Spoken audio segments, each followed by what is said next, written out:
James Pearce was stood outside Fortress Anfield. The Reds have had a great run of results here this season. Tomorrow night, will they be confident? I think they'll go into it with confidence, but I think also that they'll certainly respect the challenge that Everton will pose. I think we've seen already this season that Everton command that respect because they're a very different proposition now under Roberto Martinez than they were under David Moyes. I mean, it's been 15 long years since Everton won here, but we've been used to, over those years, watching Everton sides come here and get men behind the ball and just make life difficult. I don't think it'll be that type of game. I think we've seen from the way Everton play under Martinez, they play an expansive style of football, and we saw, because Liverpool play very, very similar, it made for a fantastic encounter at Goodison back in November when it ended 3-3, and I think we're going to see another very open game here tomorrow night. And Brendan Rodgers was just talking in his press conference then about some of the selection problems he's got. There's players injured, he's not been able to bring players in that perhaps he'd want to.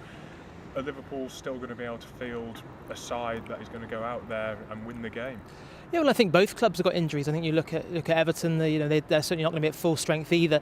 I think probably the worry for Brendan Rodgers is defensively, because that's where he's suffered mostly with injuries. You look at, there's no Sacco. We're looking at another 2 or 3 weeks before he's recovered from his hamstring injury. Obviously, Jose Enrique is missing. Glenn Johnson's out. Daniel Agger's still out. So it's very much a makeshift back line. And I think we saw at Goodison back in about November how much trouble Lukaku caused on the day, and Kevin Morales as well with his pace running at defenders. So I think it's absolutely vital to the outcome. If Liverpool are going to triumph and really maintain a grip on fourth place, they're going to have to defend well, because if they can keep things tight, then with the firepower of Suarez and Sturridge, they're certainly going to cause Everton problems at the other end. And are you brave enough to give us a prediction on what you think the result's going to be tomorrow? Yeah, I think it'll be 2-2.